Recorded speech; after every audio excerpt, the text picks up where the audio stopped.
be it resolved.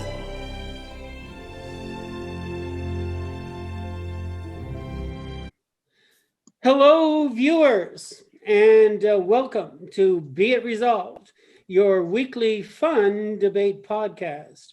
And today we have a great topic for you. It's a serious one. Be it resolved that vaccination against COVID 19 should be required by law. Arguing for this position will be myself and Mr. Al Brown. Al? And arguing against the proposition will be Mario Karakides and Sarab Sandhu. My name is Andrew Wood. So let me remind you before we start that our arguments being made here are in the spirit of debate, and they may or may not coincide with our own privately held opinions. So with that in mind, we're going to do 3 minutes of a constructive argument for everybody involved here. There will be a 5-minute round robin followed by a short summation in reverse order. So here we go. Be it resolved that vaccination should be mandatory, should be required by government. For me, this is a no-brainer. We are not going to be safe from COVID-19. And it's a year into the pandemic now, if I can make that, we'll never be free and clear of this until we achieve that magic herd immunity. So how are we going to achieve that? Well, a certain amount of the population must be vaccinated for that to happen. And there are so many people who are hesitant about receiving the vaccinations and who are saying that they will not be vaccinated, that state is in doubt. We may not achieve it. And so the solution toward achieving that would be to make it mandatory by law. And that's what I think the government should do. There are far too many people who are sitting on the fence for whatever reason that it might be. There's a lot of misinformation about there in terms of the efficacy of the vaccines. There's a lot of disinformation out there, anti-vaxxers who make it their policy to doubt any kind of vaccination program. And so with all of that noise, I'm going to call it noise, just surrounding it, wouldn't it be great if the government could just cut clear through all of the nonsense, make it mandatory, make it required?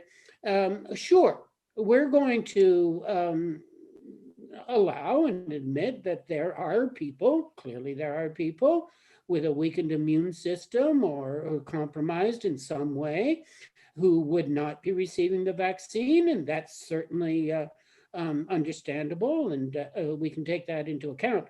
But by and large, all healthy adults who are capable of and able to receive the vaccine should receive the vaccine, and this should be mandated by government law here in Canada and everywhere. Thank you. That's my opinion.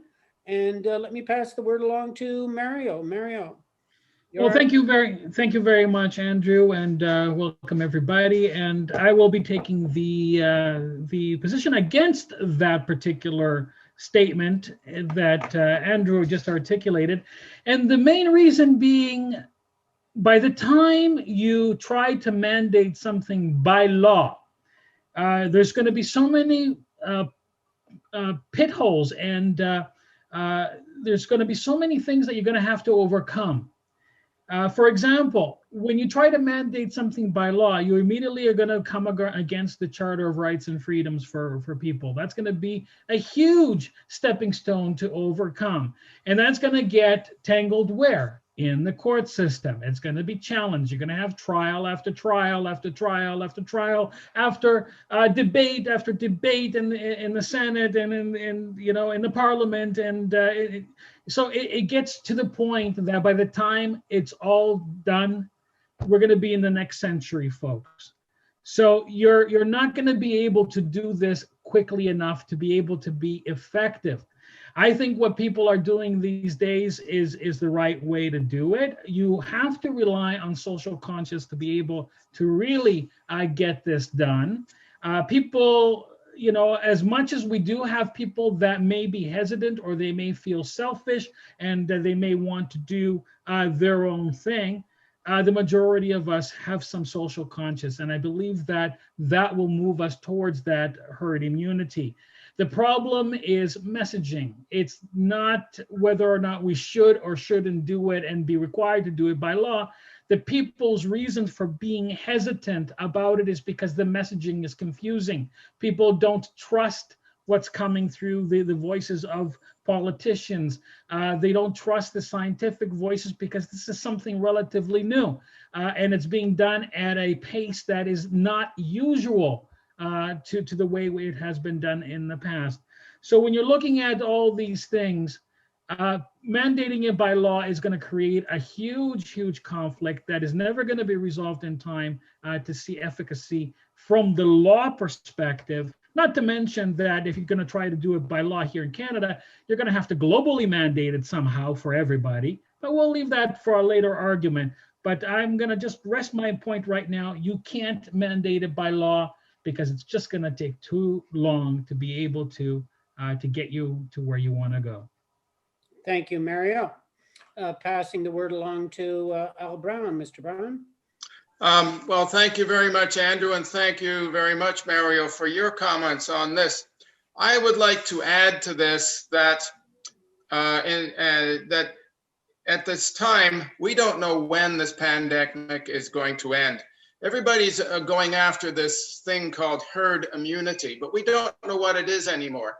The latest variants of the pandemic seem to be highly infectious. And it could be the case that herd immunity, which is being said to be something like 70%, will be something like 90%. We just don't know. And the thing is that we need some sort of a way of morally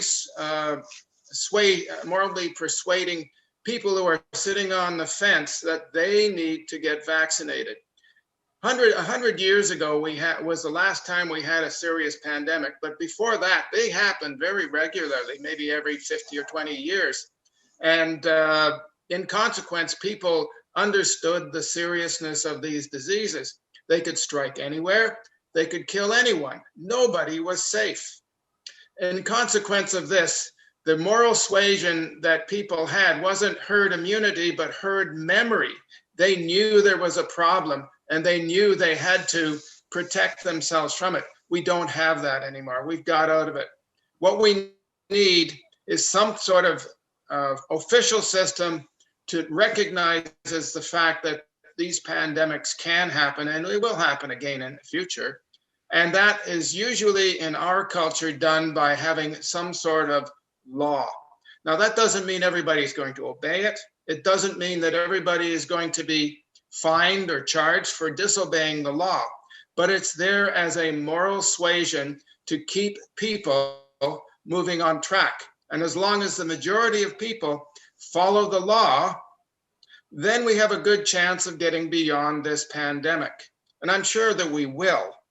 But there are too many loose ends, shall we say, or issues involved in this. We don't know when it's going to end. And some people have even said that this is just the first of many pandemics going to happen in the future because of the way we live.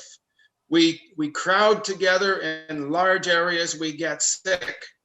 And another element on that, if I just like to point out, is I haven't gotten a cold or the flu at all in the last year because I'm socially distancing with everyone. Now, I think that's an excellent system, and maybe we should have a mandate for have a law that says everybody has to get a flu or a cold shot too. But we're not going to go there. We're just dealing with the immediate crisis. Back to you, Andrew. Oh, well, thank you. Allow me to just mention that Mr. Brown is my ally in this debate. And if we were in the same room together, I'd be giving him a high five, a low five under the table. Now, why don't you let my guy talk first? You're right. You're right. So, Rob, forget what I just said. You're Okay. welcome to make your arguments. Okay, guys, welcome all to our debate, and hope you're enjoying it.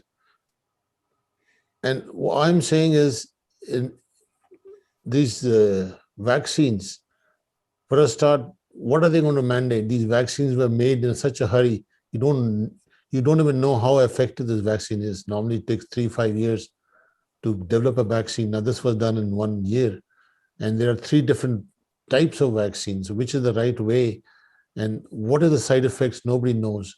So I don't think, in all consciousness, the government can't really mandate that you must take a vaccine till they have all that information to back it up. And moreover, in some countries, they don't even know what this disease is. This COVID is. They don't even. Nothing has happened to them. They have no cases. So what are they going to be doing in relation to our mandating of getting vaccine for everyone? So this is going to be a case-by-case basis, and how they're learning on the job. Now, recently there was a case I was telling Mario that we had a case where a 95-year-old guy who got vaccinated, everything was fine. On the second dose, he got water in his lungs. Everything else is okay. Water in the lungs now, that is a very serious thing. My father had it a long time ago, but when it goes there, then you take drugs to take the water out. That affects another body part. It keeps on going round and round in circles. So mandating is wrong. If you want to take it, take it. But the only thing they are going to argue is that if you don't take it, you're not protecting somebody else. But my argument again goes, what happens to the people who have never heard of this affliction totally, this COVID, they don't even know about it. So how are they going to affect anybody, or how are we going to affect them? If you look at the global perspective, everybody is on the same page for mandating to happen. Otherwise, it's going to be a mismatch. You arrive totally vaccinated as per regulations, and you go to the country, they don't even look at it because it's not part of their regime. So that's another thing. Everybody has to get together, and like my partner said, everybody has to be on the same page, and it's going to take years to be on the same page and to come up with a regulation which you can say it's you have to get vaccinated. Back to you. Okay, well, thank you very much, Sir Rob. Okay, now we'll enter the round robin phase of the debate. And I must say that I think it's easily refuted about people not knowing about COVID-19. I think the whole world knows about COVID-19 right now. And let's just start at home. I mean, that's where we need to start. We can't make any laws for Malawi or for the United Arab Emirates. Let's try starting with some laws right here at home. And let's face it, the bottom line here is that if you make it mandatory by law, more people will get vaccinated, and millions more will get vaccinated, and that is going to help out society. But how do you trust it? Here is the issue that I've got with this is, how do you trust the messaging that you're getting from the government? Let's say we do a mandated by law. How do you know for a fact that this is by science? Now, the reason why I'm bringing this up is we've recently had with the Moderna, the drugs that have the due dose, the 2 doses. Originally, we were told by science that you have a 21-day window in between the first shot and the second shot. Then, as supply started to dwindle and we didn't have enough, they started to stretching it out to 46 days. Now we're talking about a 16-week window. And they're telling us, without really much proof, that there is still efficacy with the first shot. It's about 70 to 80%. So why are we going to take the second shot? You see, here is where the messaging problem comes in. If you've got politicians getting in the mix of it, where the laws are going to happen, then you are negating science, because the politicians are going to be driven by what? Their voters and what they want to see. In Vancouver, for example, they want to see businesses open. So, hey, 30 weeks, 40 weeks, why not? As long as we can get everybody going, and forget if the second shot does work, because it was tested that way. You see, folks, that's where the problem lies. Yeah, well, Mario, what you're talking about is a different issue, which is really serious, because like many medications, if you don't take the full dose of them, chances are you are creating new variants of the bug, superbugs, shall we say. For example, and that's one reason why I've heard that tuberculosis has been on the rise, because people would take the medication for a while, then they wouldn't take the full course of it. Some of the bugs would survive, and then they'd gain immunity to the course, and eventually those bugs would escape into the general population. But mandating by law that everybody be vaccinated is not really new. In fact, in 50 years ago or more, if you wanted to travel outside the country, you had to have something like this. It's called a vaccination card. This is mine from the 1960s. And we had then to get smallpox vaccinations and whooping cough, I think it was, and TB and stuff like that. It was quite common then. We've fallen out of the habit of it. And and the thing is, the writing is on the wall, I think, that other countries are going to mandate by their laws that if we want to travel to their countries, that we must be vaccinated. And we're going to need that vaccination. So it's a small step to go from that to say, we're going to have to do it internally. Okay. Thank you, Al. Good. Sarab, do you want to add something to the round robin thing here before we? The only thing I want to say is, before the vaccine came out, this is on a personal note, we were all saying, oh, we can't go out. We wish the vaccine was there. Then we can meet each other, vaccine. Now there's the same problem now. It's a different mindset. We have now 3 different vaccines. Which one do we take? No, we take the Pfizer, we take Moderna, we take AstraZeneca, which is better. Now there's another problem. First we didn't have, now we have so much choice. So having said that, technically it's all a fluid situation, and they will always claim that you're doing it for the other person, that you are taking the vaccination to help the other person, not yourself. Because CDC says, even when you get a vaccination, you can still get reinfected. You still have to wear a mask. You still can't hug people. So why are we taking a vaccine? I want to know. Okay. Thank you, Sarab. Do you want to use that as your final word, or do you want to add something? He still has time to add his final sentence. Yeah, he does. Sarab, we're going to move out of the round robin now. Yeah, go ahead. I've finished. Okay, that's what I thought. Okay, so let's move across then to Al Brown. Al Brown, do you want to give us your final thoughts on this?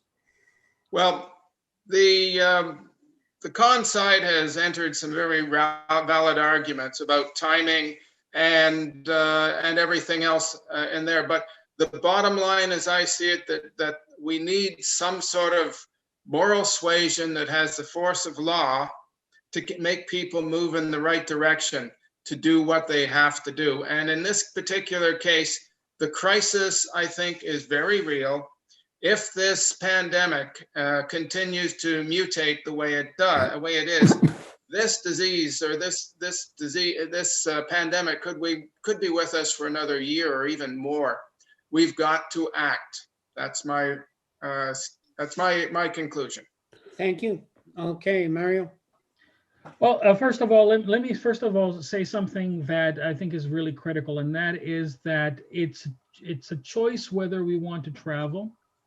It's a choice whether we want to get those cards that Al Brown showed, whether or not we wanted to go to a third world country and we needed those vaccination cards.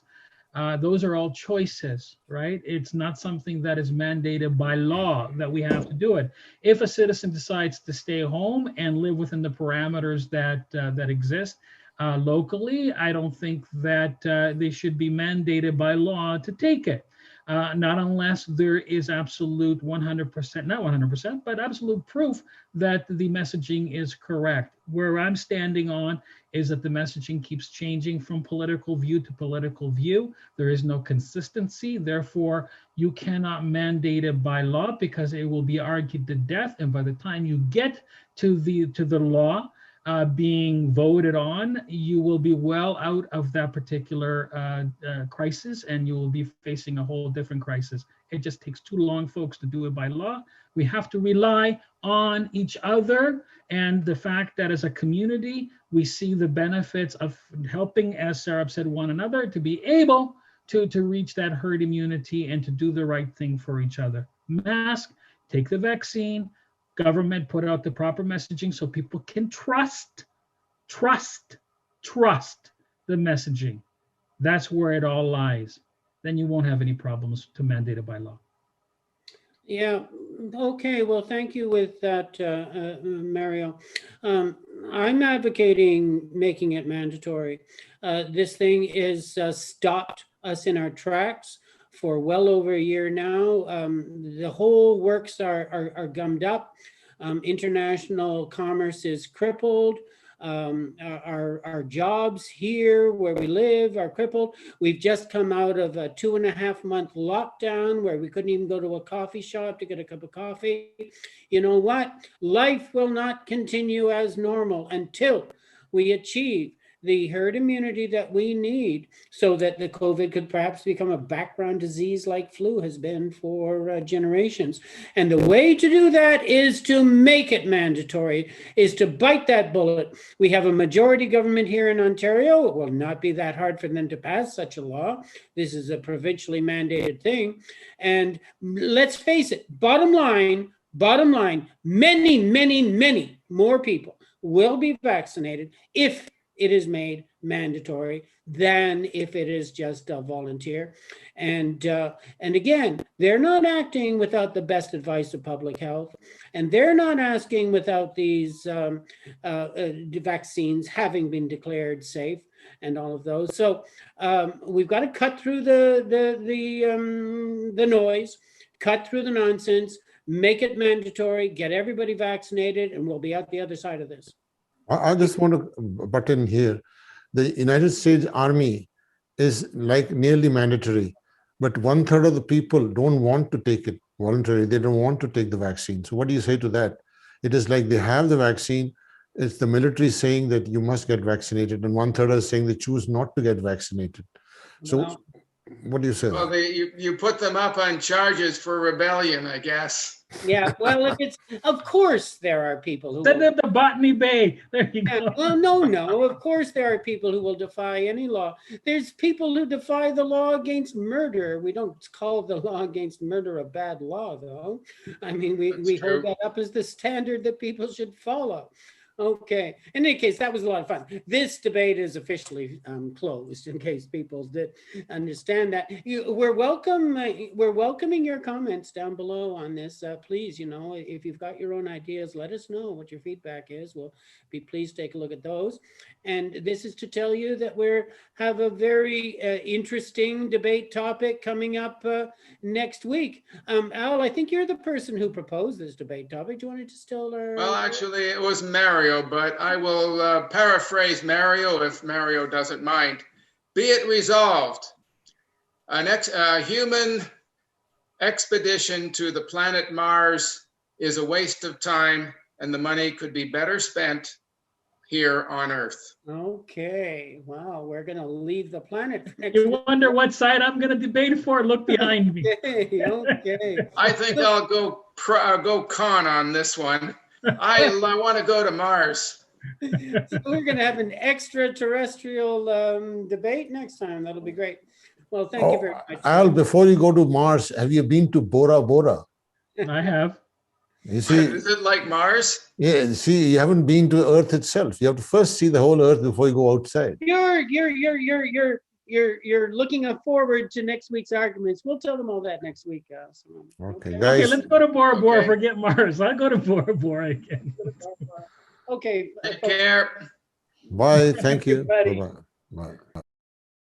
Thank you for listening, and please subscribe so you do not miss another episode. Thank you.